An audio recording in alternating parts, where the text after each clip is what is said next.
উপজেলা পরিষদ নির্বাচনে নিজের ভাইকে জয়ী করতে প্রভাব বিস্তারের অভিযোগ উঠেছে ঢাকা রেঞ্জের ডিআইজি সৈয়দ নুরুল ইসলামের বিরুদ্ধে।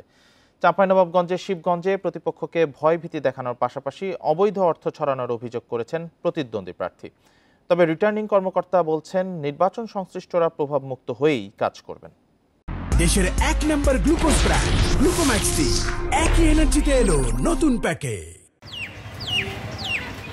শিবগঞ্জ উপজেলা নির্বাচনে চেয়ারম্যান প্রার্থী সৈয়দ নজরুল ইসলাম সব প্রার্থীর মতো চালাচ্ছেন প্রচার।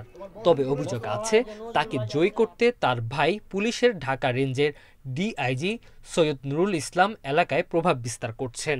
প্রতিদ্বন্দ্বী প্রার্থীর কর্মীদের ভয়ভীতি দেখানো ও টাকা ছড়ানোর অভিযোগ ডিআইজির বিরুদ্ধে। একটাই আশঙ্কা, সেটি হলো যে ঢাকার ডিআইজি নুরুল ইসলাম অযাচিতভাবে যে প্রভাবিত করছে মানুষকে। বর্তমান ডিআইজি সৈয়দ নুরুল ইসলাম বিগত উপজেলা পরিষদের নির্বাচন, বিগত এমপি পরিষদের নির্বাচন, বিগত পৌরসভার নির্বাচনে যেভাবে অর্থের টাকার ছড়াছড়ি করেছে, যে বিগত দিনের মতো সে এবারও অবৈধ টাকা ছড়াছড়ি ব্যবহার করবে।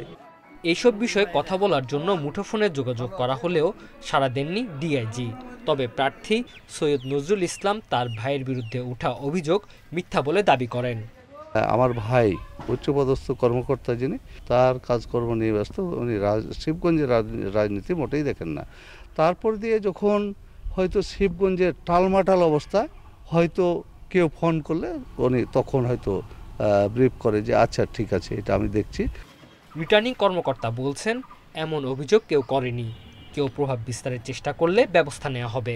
সরাসরি কোনো প্রার্থী রিটার্নিং অফিসারের কাছে আমাকে করেনি। হ্যাঁ, এটি হয়তো জনশ্রুতি রয়েছে বা পূর্বের নির্বাচনের অভিজ্ঞতার আলোকে হয়তো অনেকে বলেছে, কিন্তু সরাসরি এই ধরনের কোনো মেসেজ বা এই ধরনের কোনো অভিযোগ এখনো পাইনি। যদি এই ধরনের কোনো অভিযোগ পাই, সাথে সাথে আমরা এটি ব্যবস্থা নেব। শিবগঞ্জ উপজেলা পরিষদ নির্বাচনে চেয়ারম্যান পদে 4 জন, ভাইস চেয়ারম্যান পদে 4 জন ও মহিলা ভাইস চেয়ারম্যান পদে 3 জন প্রতিদ্বন্দ্বিতা করছেন। Independent news.